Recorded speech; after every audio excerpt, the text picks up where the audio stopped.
என்ன அரேஞ்ச் மேரேஜா லவ் மேரேஜாங்கிறதாங்க வாழ்க்கை இன்னைக்கு எல்லாருக்கும். ஒண்ணு ஆண் பார்த்து விரும்பி லவ் பண்ணி கல்யாணம் முடிக்கிறான், இல்லைன்னா பெற்றோர்கள் பார்த்து கல்யாணம் முடிச்சு கொடுக்குறான்.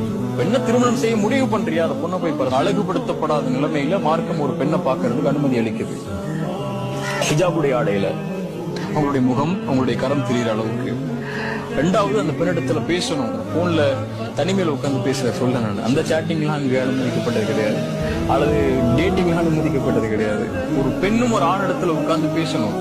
பக்கத்துல உட்கார்ந்து இல்ல, கொஞ்சம் தொலைவில் உட்கார்ந்து அந்த பெண்ணுக்கு பொறுப்பா இருக்கக்கூடிய கொஞ்சம் தூரத்துல பக்கத்துல ஒட்டு கேட்க சொல்ல மார்க்கம். அவங்களுடைய விருப்பங்களை, இவங்க என்ன கலர் பிடிச்சிருக்கு, இதெல்லாம் வாழ்க்கைக்கு உதவி செய்ய போறது இல்ல. இப்படி உங்களுக்கு பீச் ஓரமா வாக் பண்றது பிடிக்குமா, அல்லது ரோட்டோரமா வாக் பண்றது பிடிக்குமாங்கிற அந்த பேச்செல்லாம் பேச சொல்லல.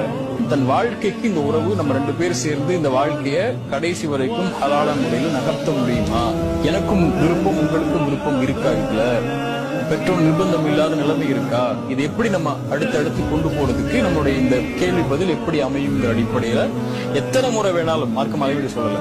நான் பார்த்துட்டு நீ கல்யாணம் முடிச்சு விடணும் அப்பா சொல்லக்கூடாது. அப்படி செஞ்சதுனாலதான் நீங்க பல பேர் தலாக்கில் வந்து நிக்கிறான், சூழல் வந்து நிக்கிறான். நான் பார்த்துட்டு நீ தான் இந்த பொண்ணை தான் நீ கல்யாணம் பண்ணணும் அப்பா சொல்லக்கூடாது. மார்க்கம் தூக்கி வீசிடுவோம் அந்த திருமணத்தை.